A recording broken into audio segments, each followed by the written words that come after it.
नमस्कार दोस्तों, अगर आपने हमारी कहानी नीलावंती एक श्रापित ग्रंथ का पहला और दूसरा पार्ट नहीं सुना, तो पहले के दोनों पार्ट सुनने के लिए डिस्क्रिप्शन के लिंक पर क्लिक करें, ताकि इससे पहले क्या हुआ आप समझ पाएं और कहानी के साथ जुड़ पाएं।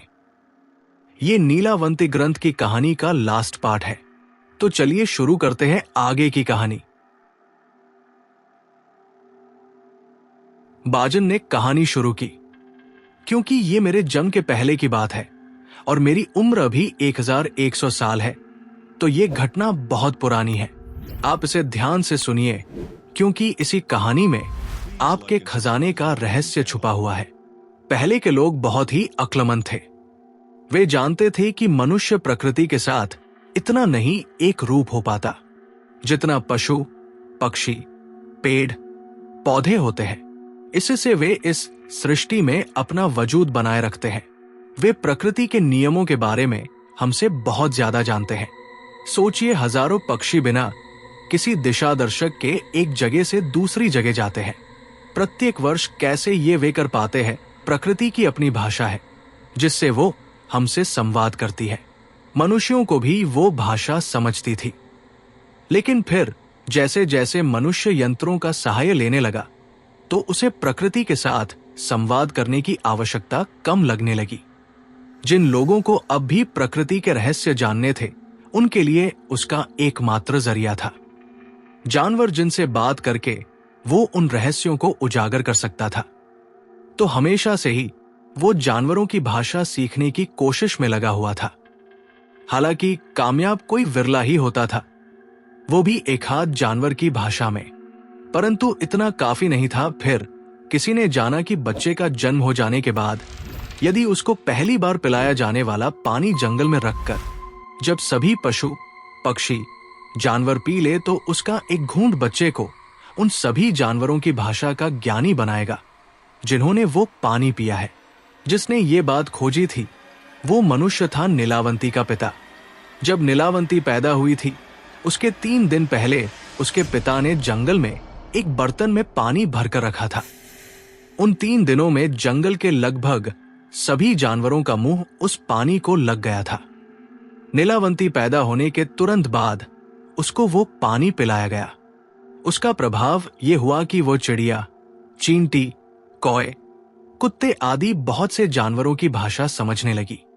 वो जानवरों की भाषा समझती थी तो उनको उन्हीं की भाषा में उत्तर देती थी।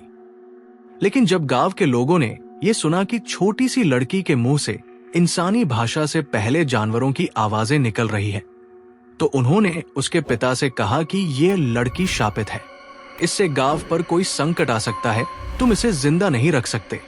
नीलावंती के पिता ने गांव वालों को समझाया कि ये सिर्फ उसके किए हुए प्रयोग का नतीजा है, पर किसी ने उसकी एक ना सुनी। पंचायत बिठाई गई और सभी ने एकमत से निर्णय किया कि ऐसी लड़की जो जानवरों की आवाजें निकालती हो, उसे जीने का कोई अधिकार नहीं है। हो सकता है उसके माध्यम से जंगली श्वापद, सांप, बिच्छू गांव में घुसे और हमारे बच्चों और प्रियजनों को नुकसान पहुंचाए। उससे पहले ही यदि इस लड़की को मार दिया जाए तो उसकी नौबत ही नहीं आएगी। नीलावंती के पिता ने यह प्रयोग इसलिए किया था कि उसे पशुओं की अद्भुत दुनिया को रहस्य समझने थे कि कैसे भूकंप, उल्कापात, बाढ़, बारिश का प्रमाण और समय, इसका पता इन जानवरों को पहले ही चल पाता है। यदि इनसे ये बातें जान ली जाए तो हम भी मनुष्यों की कितने संकटों से रक्षा कर सकते हैं। जब पंचायत के निर्णय का पता नीलावंती के माता पिता को चला तो उनके पैरों तले जमीन ही खिसक गई। नीलावंती की मां ने कहा कि हमें कैसे भी करके इस लड़की को बचाना चाहिए। जिन पशुओं की भाषा जानने की वजह से इसकी जान खतरे में पड़ गई है, अब वे ही इसकी रक्षा करेंगे। सिर्फ 12 दिन की नीलावंती को लेकर उसके माता पिता जंगल की ओर भागे और उसे लेकर वहीं रहने लगे।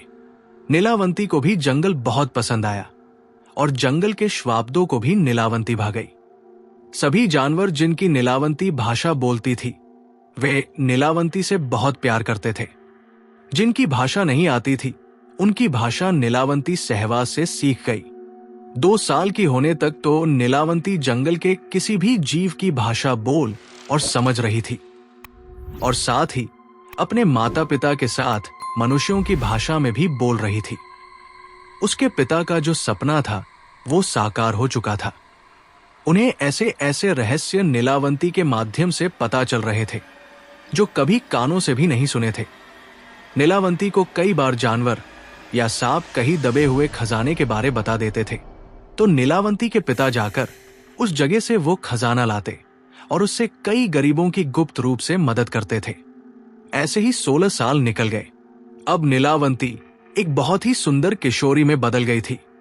एक बार की बात है जब 5 से 6 लुटेरे कहीं से नीलावंती के पिता का पीछा करते हुए उस जंगल में पहुंच गए। नीलावंती और उसके परिवार को जीने के लिए जो भी आवश्यक था वो उस जंगल से मिल जाता था। थोड़ा बहुत खर्चा सिर्फ कपड़ों पर ही होता था, तो बहुत सा खजाना उसी गुफा में पड़ा हुआ था। लुटेरों ने जब वो देखा तो उनकी आंखें चौंधिया गई। बहुत सारा खजाना बिना किसी मेहनत के मिल गया, ये उनके लिए बड़ी खुशी की बात थी।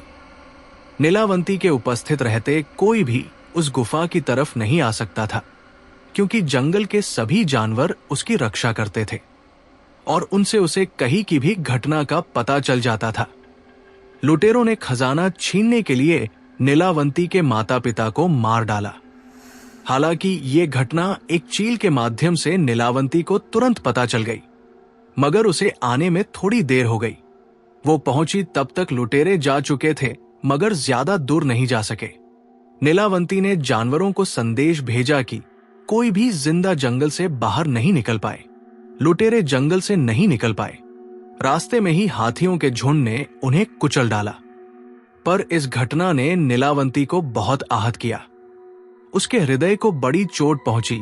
उसके पिता बहुत ही साधु स्वभाव के इंसान थे। उन्होंने कभी भी किसी का बुरा नहीं चाहा था। अब तक तो जंगल के पशु ही नीलावंती के सब कुछ थे। उन्हीं के लिए जीना और उन्हीं के लिए मरना, यही नीलावंती के जीवन का उद्देश्य हो गया था। लेकिन उसके माता पिता की हत्या के साथ उसका एक और उद्देश्य हो गया, समाज के बुरे लोगों का नाश करना। इसके लिए जरूरी था कि वो खुद भी मौत से बच सके। उसने जानवरों से पूछकर संजीवनी बूटी का पता लगाया, जिसके खाने से मनुष्य मौत को टाल सकता था। जब उसने वो बूटी खाई तो वो भी मृत्यु के भय से रहित हो गई। उसने अनेक ऐसे लोगों को मौत के घाट उतार दिया जिनसे समाज को खतरा था, और अपने पिता के जैसे बहुत से लोगों की मदद भी की। उसकी अमरता, जानवरों की भाषा समझने की उसकी अद्भुत शक्ति, इससे उसकी गणना कुभांडों में होने लगी। कुभांड वो लोग हैं जिनमें अद्भुत शक्तियां होती है। उन्हें भगवान शिव के गणों में भी गिना जाता है। एक दिन की बात है, एक तरुण व्यापारी जंगल के रास्ते से कहीं जा रहा था। वो बैलगाड़ी में अपना माल एक गांव से दूसरे गांव जाकर बेचता था। वो पहले कभी भी इस रास्ते से नहीं गया था, इसलिए उसे ये नहीं पता था कि इस जंगल में किसी अपरिचित का आना प्रतिबंधित है, क्योंकि नीलावंती के माता पिता की हत्या के बाद से जंगल के पशु नीलावंती की सुरक्षा की बहुत चिंता करते थे। वे किसी को भी जंगल में घुसने नहीं देते थे, मगर वो व्यापारी तो अंदर आ गया था। भेड़ियों ने उसकी बैलगाड़ी का पीछा शुरू किया। भेड़ियों के झुंड को देखकर बैल डर गए और उन्होंने जोर से दौड़ना शुरू किया। बैलगाड़ी बुरी तरह से खिंचने के कारण पत्थरों पर टकरा के टूट गई। व्यापारी नीचे गिरकर बेहोश हो गया। बैले जंगल के बाहर भाग गए। नीलावंती को उस व्यापारी के बारे में पता चला तो वो उसके पास पहुंच गई। उसने देखा कि एक खूबसूरत नौजवान बेहोश पड़ा है। उसके सर पर गहरी चोट आई है। उसका अगर इलाज नहीं किया गया तो वो मर जाएगा। वो उसे अपने साथ अपनी गुफा में लेकर गई। नीलावंती को जड़ी बूटियों का ज्ञान था, तो उसने उसका अच्छी तरह से इलाज किया। 2 दिन बाद जब उस नौजवान को होश आया तो उसने देखा कि एक अति सुंदर लड़की उसका ख्याल रख रही है। उसने नीलावंती से बात की और अपना नाम अनिल बताया। नीलावंती ने अनिल से कहा कि उसका पूरी तरह से इलाज होने में कुछ और दिन लग सकते हैं। उन कुछ दिनों में अनिल को नीलावंती से प्यार हो गया। कुछ ही दिनों में अनिल पूरी तरह से ठीक हो गया। उसने अपने मन की बात नीलावंती को बता दी। नीलावंती को भी अनिल अच्छा लगा था और वो उसकी इस हालत का खुद को जिम्मेदार मान रही थी। सहानुभूति भी प्यार होने की एक वजह होती है। इसी वजह से नीलावंती को भी उससे प्यार हो गया था। अनिल ने नीलावंती से विवाह के लिए पूछा। नीलावंती ने कहा कि वो उससे विवाह करेगी, लेकिन उसकी कुछ शर्तें हैं। अनिल ने शर्तें पूछी तो नीलावंती ने बताया उसकी पहली शर्त यह है कि वो रात में कभी भी उसके साथ नहीं सोएगी। दूसरी शर्त यह है कि वो अगर रात को कहीं जाए तो वो उसे नहीं ढूंढेगा। अनिल ने उसकी दोनों शर्तें मान ली। 5 साल वे बहुत खुशी खुशी साथ रहे। एक दिन दोपहर को नीलावंती और अनिल जंगल में भटक रहे थे, तभी एक नेवला और नेवली कहीं जाते दिख गए। नेवली उदास लग रही थी। नीलावंती ने पूछा कि वो क्यों दुखी है। नेवली ने बताया कि उसका पति अंधा है, इसलिए वो उसको कभी अकेला नहीं छोड़ सकती।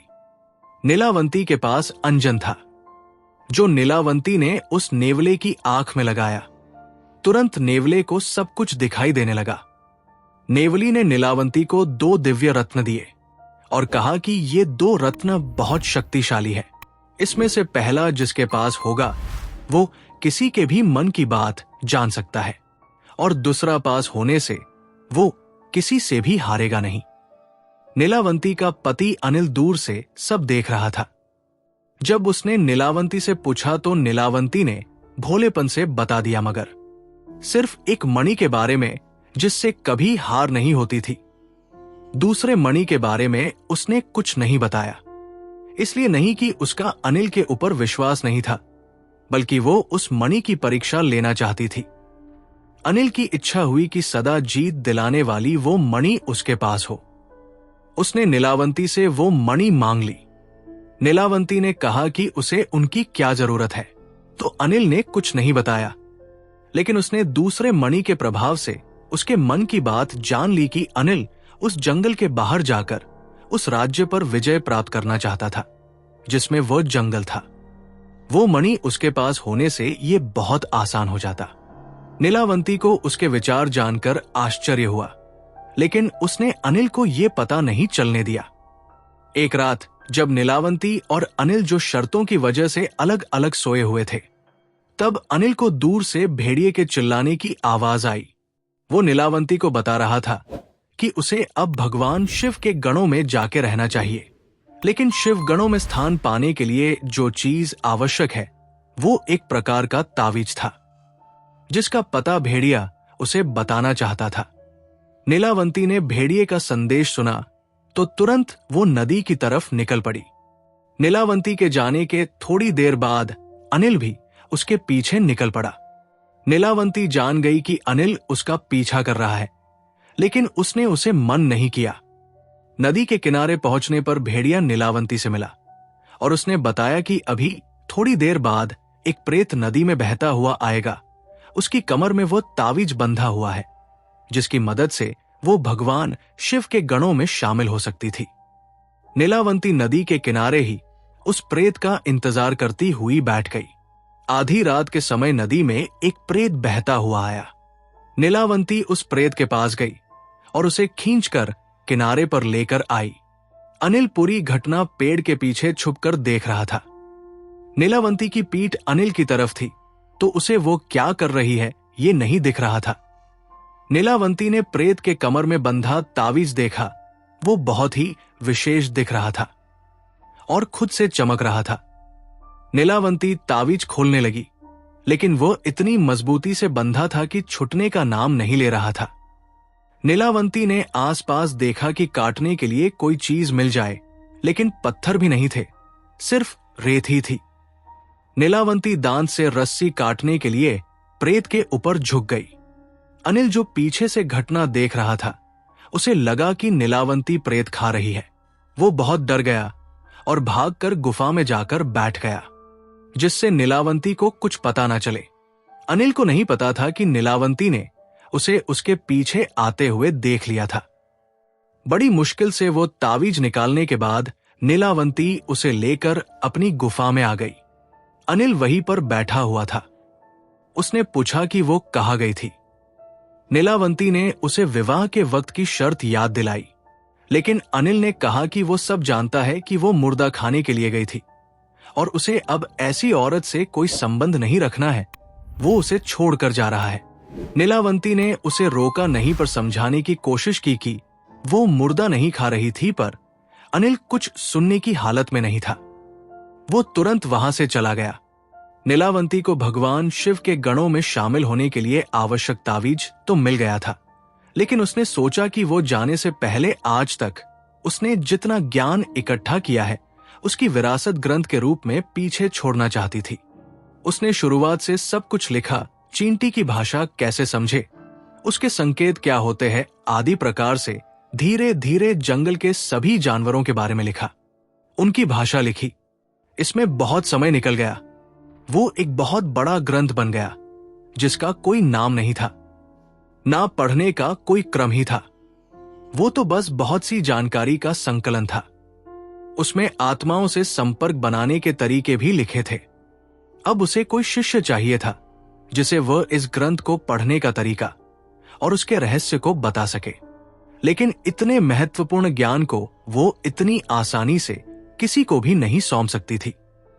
वो हर दिन इसी तलाश में होती थी कि कोई ऐसा उसे मिल जाए जिसे ये ज्ञान सीखना तो हो, लेकिन वह इसका गलत इस्तेमाल ना करे। एक दिन जब वो जंगल में रोज की तरह घूम रही थी, तब उसे मैं मिल गया। मुझे किसी कुंवारी मां ने लोक लज्जा के डर से जंगल में छोड़ दिया था। नीलावंती ने मेरी मां भी पाल नहीं सकती थी, इतनी अच्छी तरह से पाला।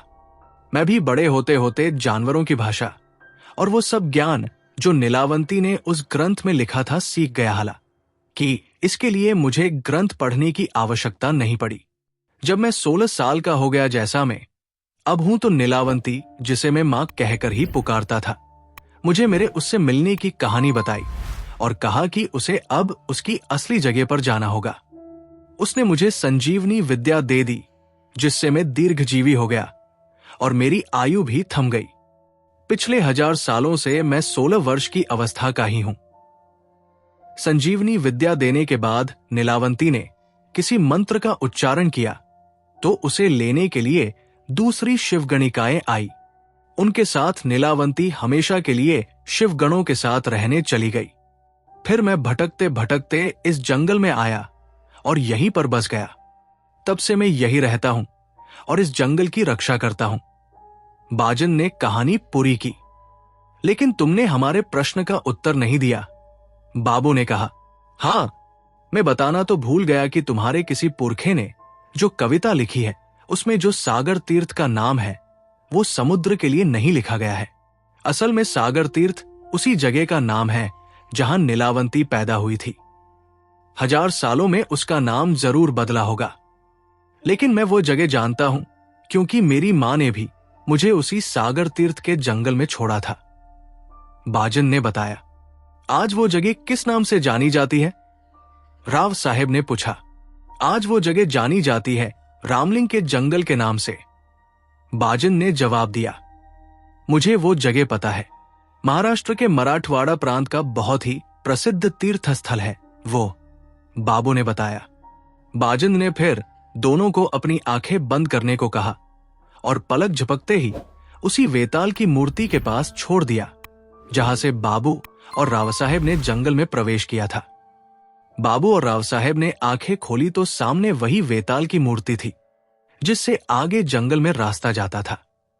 उन्होंने अपने पीछे आवाज सुनी तो वही गडरिया वहां पर भेड़े चरा रहा था और उनसे कह रहा था, मेरी मानो तो यहां से वापस चले जाओ। यहां से कोई जिंदा वापस नहीं आया है। उनको यकीन नहीं हुआ कि इतना सब घट गया था, लेकिन समय अब भी वही का वही था। तो ये सच था, नीलावंती से समय पर काबू किया जा सकता है। लेकिन नीलावंती कहाँ है ये तो किसी को भी नहीं पता। उसे सिर्फ किस्मत से ढूंढा जा सकता है।